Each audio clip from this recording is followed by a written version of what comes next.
উত্তর জেলার যুবরাজনগর কৃষি মহকুমার অন্তর্গত যুবরাজনগর গ্রামের ৪ নম্বর ওয়ার্ডের বাসিন্দা প্রগতিশীল কৃষক বেনু নাথ এবার রেড ডলার জাতের টমেটো চাষ করে উল্লেখযোগ্য আর্থিক সাফল্য অর্জন করেছেন। প্রতি বছরের মতো এবছরও তিনি শীতকালীন মৌসুমে ফুলকপি, বাঁধাকপি, আলু, কুমড়ো সহ বিভিন্ন সবজি চাষ করেছেন। তবে অন্যান্য বছরের তুলনায় এবছর তিনি বেশি জমিতে টমেটো আবাদ করেন। দ্রুত পচনশীল ফসল হওয়ায় সাধারণত কৃষকেরা সীমিত পরিসরে টমেটো চাষ করেন, কিন্তু সেই প্রচলিত ধারণার বাইরে গিয়ে বেনু নাথ প্রায় ১.৫ কানি জমিতে রেড ডলার জাতের টমেটো চাষ করেন। কার্তিক মাসে বীজতলা থেকে চারা তুলে জমিতে রোপণ করা হয় এবং পৌষ মাসের শুরুতেই মাঠ থেকে টমেটো সংগ্রহ শুরু হয়। মরশুমের শুরুতে ধর্মনগর পাইকারি বাজারে প্রতি কেজি টমেটো ৮০ থেকে ৯০ টাকায় বিক্রি করে ভালো লাভ পান। বর্তমানে মরশুমের শেষ পর্যায়ে দাম কিছুটা কমে ২০ থেকে ২৫ টাকায় নেমে এলেও তার মাঠে এখনও প্রচুর টমেটো রয়েছে। সব মিলিয়ে এবছর তিনি প্রায় ৩ থেকে ৩.৫ লক্ষ টাকার টমেটো বিক্রি করতে সক্ষম হবেন বলে আশা করা হচ্ছে। নমস্কার, আমি যুবরাজনগর ৪ নং ওয়ার্ডের বাসিন্দা। আমি একজন সাধারণ কৃষক। তাই আমি এবার এই টমেটো চাষ করেছি বলতে রেড ডলার। আমি প্রায় ১.৫ কানি জায়গা টমেটো গাছ করেছি। প্রচণ্ড ফলন আমি পেয়েছি এবার।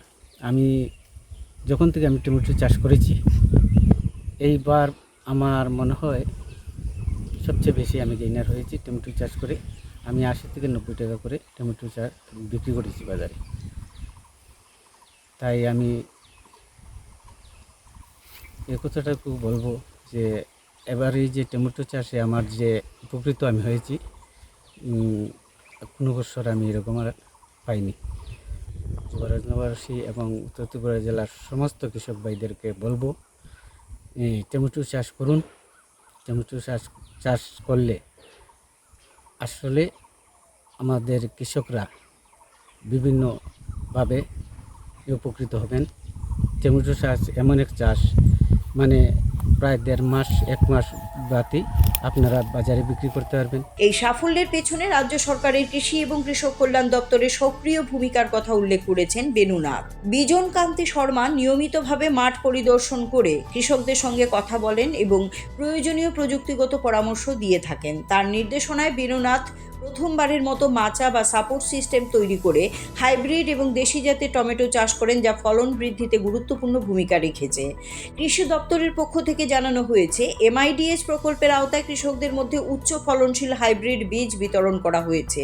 পাশাপাশি মালচিং পদ্ধতি এবং স্থায়ী সাপোর্ট সিস্টেম ব্যবহারের মাধ্যমে টমেটো সহ অন্যান্য সবজি চাষে আরও উন্নত ফলন নিশ্চিত করার উদ্যোগ নেওয়া হয়েছে। আগামী দিনেও কৃষকদের পাশে থেকে বিভিন্ন প্রকল্পের মাধ্যমে সহায়তা করা হবে বলেও জানান কৃষি তত্ত্বাবধায়ক বিজন কান্তি শর্মা। নমস্কার। যুবরাজনগর কাউসভার বেনু নাথ খুব একজন আধুনিক পদ্ধতিতে উনি বিভিন্ন ধরনের সবজির চাষ করেন। এবছরও উনি করেছেন। তার মধ্যে ওনার প্রধান যে সবজি সেটা হচ্ছে হাইব্রিড এবং দেশি টমেটো চাষ। ১.৫ কানির চেয়ে বেশি জায়গাতে উনি সাপোর্ট সিস্টেম দিয়ে মাচা বানিয়ে টমেটোর চাষ করেছেন এবং দেশি জাতের দাম বাজারে একটু বেশি উনি পেয়েছেন, ৮০ থেকে ৯০ টাকা কেজি। বাকিটি উনি বিভিন্ন রেটে বিক্রি করছেন এবং এখনও প্রায় ২৫ থেকে ৩০ টাকা প্রতি কেজি হিসাবে উনি বিক্রি করছেন। পাশাপাশি উনি অন্যান্য সবজি যেগুলি আছে, কুমড়, আলু, সেগুলো চাষ করছেন। তা আমাদের একটা অনুমান, উনি হয়তো এই বছর ৩ থেকে ৩.৫ লাখ টাকার মতো টমেটো বিক্রি করতে পারবেন। এখনও যেটি মাঠে আছে সেগুলি মিলিয়ে আমরা খুবই খুশি এবং আমরাও MIDH প্রকল্পে যে হাইব্রিড বীজ দেওয়া হয় সেই টমেটোর বীজ আমরা দিয়েছি।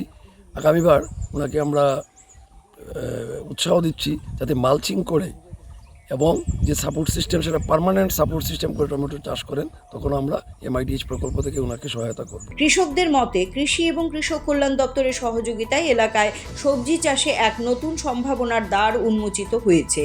আর্থিকভাবে লাভবান হয়ে তারা আগামী দিনে আরও বৃহত্তর পরিসরে আধুনিক পদ্ধতিতে চাষাবাদে আগ্রহী হচ্ছেন।